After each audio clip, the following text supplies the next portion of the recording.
L'histoire commence avec une fille qui poignarde brutalement un garçon avec un couteau. Le garçon ne peut s'empêcher de se demander ce qui se passe et pourquoi on le tue. Alors qu'il tente de se lever, la fille le tue brutalement d'un coup de couteau fatal. L'instant d'après, il se réveille et voit qu'un vieux lutin vert se tient devant lui. Il se demande pourquoi il est en vie, mais le vieux gobelin s'approche et lui donne un nom, Gobro. Il comprend alors qu'il a été réincarné dans un autre monde, mais sous la forme d'un humble gobelin. Le lendemain, alors qu'il se réveille de son sommeil, il constate qu'il a grandi et révèle que c'est l'une des capacités des gobelins, qui grandissent plus vite dans ce monde. Il jure que son ancienne vie était dégoûtante, mais qu'il fera tout pour survivre dans ce monde. Le vieux gobelin entre alors en scène et, après leur avoir donné à manger, déclare qu'à partir de maintenant, il ne leur donnera plus rien à manger et qu'ils devront se débrouiller seuls. Notre gobelin réincarné Gobro pense que c'est une mauvaise chose, mais il regarde alors le grand gobelin de son troupeau et a une idée. Il sort alors de sa grotte avec le grand gobelin, qui s'appelle Gobkishi, et se rend dans la forêt pour trouver de la nourriture. Il fait part de son idée à Gobkishi et lui dit que le devoir de Gobkishi est d'amener leur proie à l'endroit désigné, et qu'il l'y achèvera avec tout ce qu'il a. Gobkishi accepte et fait de même, et ils sont en mesure de chasser leur première proie. Leur première proie s'avère être un lapin sauvage à cornes. Gobro est heureux qu'ils aient enfin trouvé de la nourriture, mais Gobkishi essaie de le manger seul sans le partager avec Gobro. Voyant cela, Gobro se met en colère et le bête, puis déclare qu'ils sont ensemble dans cette chasse et qu'ils partageront la nourriture ensemble. C'est alors qu'il se rend compte qu'il a besoin d'une arme pour tuer sa proie, sinon il risque de ne pas y arriver. Il coupe donc la corne du lapin et pense qu'elle lui servira de couteau lors de la prochaine chasse. Cependant, à sa grande surprise, il reçoit un statut dans sa tête qui lui dit qu'il a obtenu la corne d'une petite créature. Gobro se demande ce que c'est, mais le repousse rapidement après avoir réalisé que Gobkishi veut manger de la nourriture. Ils mangent alors leur première proie, et Gobkishi est heureux d'avoir enfin trouvé quelque chose de plus savoureux que ces vilains insectes. Ils commencent alors à chasser ensemble dans la forêt, Gobkishi menant la proie et Gobro l'achevant à l'aide d'un couteau à cornes. Alors qu'ils mangent, Gobro reçoit à nouveau un message du statut, qui indique cette fois que Gobro a acquis une nouvelle compétence appelée évasion. En voyant cela, il se rend compte que dans sa vie antérieure, il était également né avec cette compétence rare qui lui permettait de manger n'importe quoi, y compris du fer, de l'or et du poison. Il pense que les compétences de sa vie passée ont été réinitialisées dans ce monde et se demande quel type de compétences il obtiendra à l'avenir. Il donne ensuite un de ses couteaux à cornes à Gobkishi et lui demande de chasser les monstres avec. Cependant, le soleil se couche et ils se dirigent vers leur grotte. Là, une fille gobelin nommée Gobmi est stupéfaite des talents de chasseur de Gobro. Elle dit que Gobro est incroyable avant de révéler qu'il est le seul à être resté en vie alors que les autres gobelins sont morts aux mains des lapins de cornes. Gobkishi lui dit que Gobro n'était pas seul, car il était là avec lui et l'a aidé, mais Gobmi ne s'intéresse qu'à Gobro. Voyant son enthousiasme pour lui, Gobro l'invitait à leur prochaine chasse et elle accepte rapidement. Cependant, leur chasse est emportée par la pluie, et Gobro décide de se rendre dans la réserve du gobelin pour trouver quelque chose d'utile à la fabrication de sa nouvelle arme. Là, il est choqué de voir un groupe de femmes humaines captives et se demande ce qu'elles font ici. Il interroge le chef du troupeau de gobelins, Gobji, mais celui-ci ne prête pas attention à sa question et déclare plutôt qu'il va monter en niveau plus vite que prévu. Gobro se demande de quoi il parle, et Gobji l'informe que les petits gobelins naissent avec une capacité de statut, ce qui signifie qu'ils peuvent maximiser leur statut en chassant leur proie. Il lui révèle que s'ils atteignent le niveau 100, ils pourront évoluer vers une forme de vie plus avancée, le hobogolin, mais ce n'est pas une tâche facile car des dizaines de gobelins se font tuer en essayant de le faire. Cependant, il est persuadé que Gobro sera le premier de son troupeau à réussir cet exploit. Gobji retourne alors à la grotte et l'informe que des gobelins évolués d'un autre village vont bientôt arriver ici, et qu'il pourra voir à quoi ressemble un hobogobelin évolué. Notre gobelin réincarné entend cela et se jure d'atteindre le niveau 100 avant leur arrivée. Le lendemain, il chasse des serpents et des monstres de niveau moyen, et cette fois, Gobmi est aussi avec eux. Gobmi est contente de pouvoir manger de la viande, mais Gobro reçoit un autre message du statut, qui lui annonce qu'il a acquis de nouvelles compétences, thermographie, venin, résistance au venin, recherche et œil maléfique. Gobro n'arrive pas à croire que le serpent était si puissant, mais il se promet de devenir plus fort afin de pouvoir survivre dans ce monde dans sa seconde vie. Ils entrent alors dans la grotte des chauves-souris et tentent de les abattre, mais ils se retrouvent piégés par le nombre de chauves-souris. Gobro s'en aperçoit et active sa compétence œil maléfique. Les chauves-souris sont alors paralysées et ils les achèvent rapidement avec leurs armes. Après cela, il mange à l'extérieur de la grotte et le statut l'informe à nouveau qu'il a acquis de nouvelles compétences, notamment l'écolocalisation, le vampirisme et la vamphilie. Il n'arrive pas à croire qu'il a acquis de nouvelles compétences en une journée, mais il ne s'est pas rendu compte que certains gobelins de son troupeau les espionnaient. La nuit, alors qu'ils dorment dans leur grotte, les mêmes gobelins essaient de le tuer, mais sa compétence de recherche est utile et il les élimine rapidement avec son couteau, qui a été mélangé à sa compétence de venin. Gobro leur demande la raison de cette attaque, et les gobelins lui révèlent qu'il mangeait tout seul alors qu'il n'avait rien à manger. Cela les a mis en colère et c'est pourquoi ils ont décidé de le tuer. Gobru croit que c'est de sa faute et épargne alors leur vie, mais Gobmi entre en furie et tue l'un des gobelins. Le lendemain, le trio suit un grand ogre. Gobkishi et Gobmi l'attaquent avec un de leurs couteaux à cornes et lui arrachent les mains et les jambes, et Gobru l'achève en lui perçant la poitrine avec 2 couteaux à cornes. Il mange ainsi le grand ogre, et le statut l'informe qu'il a acquis de nouvelles compétences, dont la libido, le langage orc et l'analyse de la détection. Gobru trouve cela formidable, mais il empêche Gobmi et Gobkishi de manger d'autres monstres et déclare qu'ils vont emmener les autres monstres à la grotte pour que leurs frères puissent les manger aussi. Les autres gobelins le remercient de leur avoir apporté de la nourriture, mais notre gobelin réincarné Gobru n'arrive pas à croire qu'il les aide, lui qui était un maniaque qui n'avait jamais envisagé d'aider les autres dans son ancienne vie. Il pense que quelque chose a changé en lui depuis qu'il s'est réincarné dans ce monde, mais il repousse cette idée et s'endort. Il essaie de dormir, mais le statut l'informe qu'il a dépassé les valeurs de niveau et qu'il va évoluer vers une forme avancée de gobelin. Cependant, notre gobelin réincarné ne veut pas recevoir la bénédiction du grand dieu de la mort et de l'origine, il veut juste dormir paisiblement. Le lendemain, alors qu'il se réveille de son profond sommeil, il se rend compte que son corps et son apparence ont changé. Il n'est pas le seul, car Gobkishi a lui aussi évolué vers une forme avancée de gobelin. Les autres gobelins sont choqués et n'arrivent pas à croire qu'ils ont progressé en seulement un mois, mais Gobkishi est content et dit à Gobru de se battre avec lui, car il veut savoir qui est le gobelin le plus fort parmi eux. Ils s'affrontent donc, et Gobru le met rapidement à terre en montrant son immense puissance et ses plus grandes compétences. À ce moment-là, Gobru entend quelque chose et dit à Gobmi d'apporter son arbalète ici, car ils en auront bientôt besoin.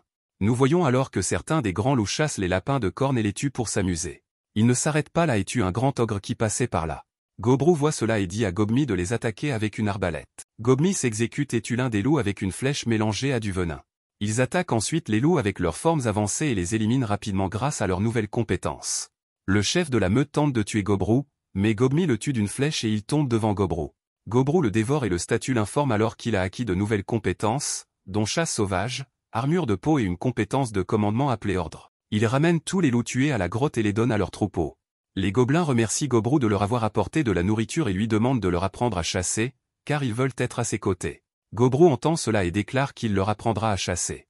Les gobelins le remercient et disent que c'est un bon gars, mais Gobru n'est pas d'accord avec cette affirmation. Cependant, notre gobelin réincarné se promet de chasser encore plus de monstres et de manger le plus possible afin de devenir un gobelin plus fort qui pourra protéger ses camarades. 4 jours plus tard, Gabbro déplore que ses camarades aient encore beaucoup à apprendre. Il s'entraîne dur et Gabbro est choqué lorsqu'il tombe accidentellement sur Gabmi au 17e jour. Toutes les femmes humaines qui étaient en captivité ont mis fin à leur jour, et Gabbro leur a rendu un hommage silencieux en compagnie de Gabi. Le 24e jour, Gabbro entraîne les autres gobelins. Entre-temps, il a mangé tous les ennemis prometteurs qu'il a pu trouver et a appris beaucoup de nouvelles capacités. C'est alors qu'un autre groupe de gobelins s'approche. Gabbro se prépare à protéger tout le monde contre eux, mais Gabji l'arrête et lui explique qu'il s'agit de leurs raideurs. Gabbro est alors choqué d'apprendre qu'ils sont aussi les pères de la génération de gobelins de GAB. Les raideurs ont capturé un autre groupe de femmes humaines, et les gobelins maléfiques sont heureux car leur dernier groupe s'est suicidé. Il s'avère que l'ADN des gobelins est si fort que lorsqu'ils s'accouplent avec d'autres espèces, il en résulte toujours des enfants gobelins. Gabbro peut comprendre l'instinct de reproduction, mais cela ne veut pas dire qu'il est d'accord avec ce qui se passe.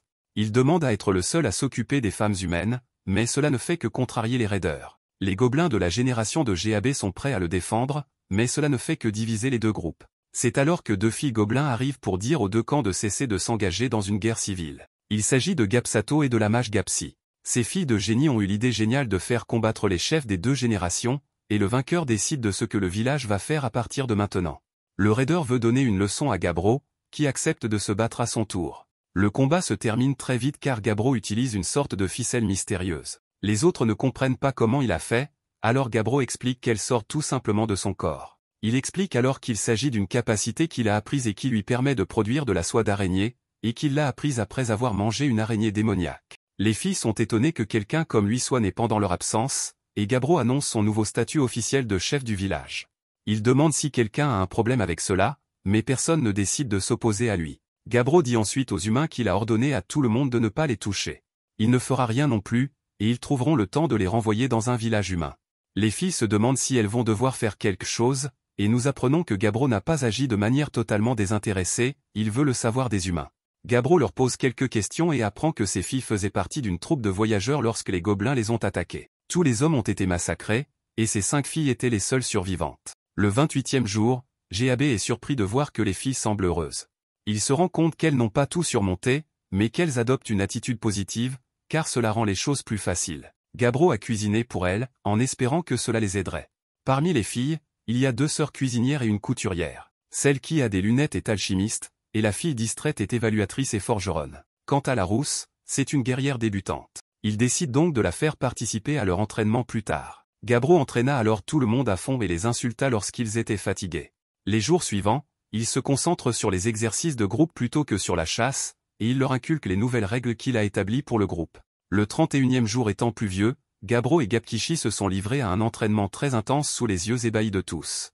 Cette nuit-là, Gabbro sentit qu'un groupe de gobelins était sur le point d'enfreindre sa règle concernant les femmes humaines. Gabbro trancha l'un des gobelins et maîtrisa les autres. Il leur rappelle les règles qu'il a établies et punit l'un d'entre eux pour lui avoir répondu. Gabbro s'excuse auprès des femmes et la rousse pleure dans ses bras. Les autres gobelins arrivent et Gabbro demande à Gabkishi d'emmener les gobelins retenus à l'extérieur. Il demande également à Go de rassembler les autres gobelins pour qu'ils puissent observer ce qu'ils s'apprêtent à faire. Dehors, Gabbro envoie un message aux autres en utilisant ces types comme exemple. Il les bête sans relâche et s'assure que tout le monde comprend bien les règles du village. Tout le monde a bien compris le message, et Gabbro les congédie. Gabbro s'est arrêté juste avant de mettre fin à leur jour, ce qui signifie que Hopquin, qui a reçu la pire des punitions, est décédé le lendemain matin. Au 32e jour, l'équipe de GAB utilise une fois de plus son incroyable travail d'équipe pour abattre un cheval triorne. C'était assez difficile, mais cela signifie qu'il a reçu une tonne de nouvelles capacités. Triburst est l'une d'entre elles, et elle lui permet d'infliger 3 coups en une seule fois. Cette nuit-là, la rousse s'endort dans le lit de GAB, qui se rend compte que l'incident de la veille a dû la traumatiser. Gabbro la réconforte et lui permet de passer la nuit avec lui. Cependant, lorsqu'il se réveille, Gabbro découvre que Gabmy s'est également jointe à eux. Ce jour-là, il découvre également que la femelle gobelin nommée Gabi s'est transformée en hobgoblin. Dans l'ensemble, les choses se passent plutôt bien. Gabmy dirige l'unité de combat à distance et Gapsi est responsable des forces armées. Gapsato s'occupe de la force orientée vers la mobilité, et Gabi a pris en charge le soutien arrière, qui se concentre sur les tâches ménagères. Hob serait le capitaine de la force des mages, mais pour l'instant, elle est la seule mage du village. Pour le reste de la journée, Gabbro laisse les capitaines s'occuper de l'entraînement, ce qui lui permet de s'enfoncer dans la forêt pour chasser diverses proies. Il s'essaie à la magie de destruction et est choqué de voir à quel point elle est puissante, car il détruit facilement l'un des puissants triornes en une seule attaque. Gabbro ne s'est rendu compte qu'après cela que la magie l'avait rendu trop sûr de lui. Alors qu'il s'enfonce dans la forêt du Nord, il trouve une zone étrange avec une tonne de sang, et il se souvient de quelque chose que Gabi avait dit à tous les gobelins. Gabi les avait prévenus de ne jamais aller dans la forêt du Nord pour quelque raison que ce soit. À l'intérieur, il y a un terrifiant monstre cramoisi appelé l'ours rouge. C'est là que Gabbro se trouve maintenant, et il voit que ce monstre a facilement déchiré un triorne. L'armure du triorne était incroyablement difficile à percer, mais ce n'était rien pour cet ours. C'est alors que l'ours rouge apparaît, et Gabbro reconnaît qu'une personne normale essaierait probablement de s'enfuir. Mais Gabbro n'est pas une personne normale, il veut le combattre, le battre et le manger pour voir quel type de capacité il obtiendra. Gabbro a l'intention d'utiliser toutes les armes de son arsenal, il commence donc par utiliser la magie de destruction de phase 1. De retour au village, Gabi s'inquiète de ne pas avoir vu Gabbro depuis un moment. Les autres ne l'ont pas vu non plus, ce qui ne fait qu'accroître son inquiétude. De retour avec Gabbro, il est choqué lorsque l'ours rouge sacrifie son bras droit pour se défendre contre son sort de mort. L'ours lance une rafale d'attaque, et Gabbro voit bien que l'armure raffinée qu'il a reçue du triorne ne pourra pas le protéger. Gabbro doit passer à l'offensive et s'attaque donc à la tête de l'ours. Il est à nouveau choqué lorsque son arme ne parvient pas à percer le crâne de l'ours, qui les envoie voler. Gabbro recouvre l'ours d'une corde, mais celui-ci se libère et utilise un souffle de feu incroyablement puissant. La forêt est recouverte de feu et Gabbro doit soigner ses blessures. L'attaque est très inquiétante, car Gabbro n'a jamais vu ni même entendu parler d'un ours crachant du feu dans sa vie passée. Il s'agit d'un adversaire très dangereux, et Gabbro se rend compte qu'il devra accepter de subir des dégâts pour gagner. Gabbro porte une nouvelle attaque et se protège du souffle de feu. La bête est assez résistante à l'extérieur, mais Gabbro utilise intelligemment l'attaque du souffle de feu contre l'ours et le transperce en plein dans la gueule. Gabbro est content de lui, mais il est choqué de constater que ce n'est pas suffisant. L'ours féroce le renverse, et Gabbro fait de son mieux pour limiter les dégâts qu'il subit. Gabbro a tout de même subi beaucoup de dégâts à cause de l'attaque incroyablement puissante, et il concède donc que ce round est un match nul. Sa lame est toujours dans la gueule de l'ours, qui ne pourra donc plus utiliser son souffle de feu. Cet ours d'une force folle ne montre toujours aucun signe d'effondrement, mais Gabbro n'est plus qu'à une attaque de perdre la vie. Gabbro est très désavantagé, mais ce type est fou, car il proclame que son repas n'en sera que meilleur. Gabbro reprend le combat et parvient à infliger quelques dégâts. Ce n'est pas assez, Alors il dit à l'ours qu'il veut déjà le manger, et il passe à l'attaque. Mais il perd un bras. Au 34e jour, Gabbro a finalement gagné la folle bataille, mais il a à peine survécu. Gabbro a enfin pu manger l'ours, et il a reçu une tonne de caractéristiques puissantes. Il reçoit une tonne de caractéristiques puissantes, dont des dégâts importants et une force surpuissante. Gabbro s'évanouit peu après, mais nous constatons une fois de plus qu'il a dépassé ses valeurs de niveau et rempli toutes les conditions. Cela lui permet maintenant d'évoluer vers une espèce rare d'ogre. Sa conscience s'évanouissant, Gabbro choisit simplement de dire oui. Au 35e jour, Gabbro continue de manger l'ours et acquiert des caractéristiques encore plus puissantes. Il attrape son couteau, qui semble beaucoup plus petit qu'avant, et Gabbro est choqué de réaliser qu'il est devenu un ogre. Gabbro retourne au village, mais tout le monde est terrifié par lui et craint d'être attaqué. Il se prépare à fuir en se demandant pourquoi l'ogre leur sourit, et il souhaite que Gabbro soit là pour les sauver. Heureusement, Gabi le reconnaît, mais au lieu d'être surprise par son évolution, elle lui en veut d'être partie si longtemps. Elle finit par se blesser, mais elle continue de gronder Gabbro. Elle est contrariée qu'il ait perdu son bras, mais les autres sont tous étonnés qu'il ait vaincu l'ours rouge. Gabi est le plus choqué de tous, car il souligne que Gabbro a été capable de vaincre le maître des bois du Nord un mois seulement après sa naissance. Tout le monde avait des questions à lui poser, mais Gabbro était simplement heureux d'avoir survécu et d'avoir pu rejoindre sa nouvelle maison dans son nouveau monde. Merci d'avoir regardé mon récapitulatif.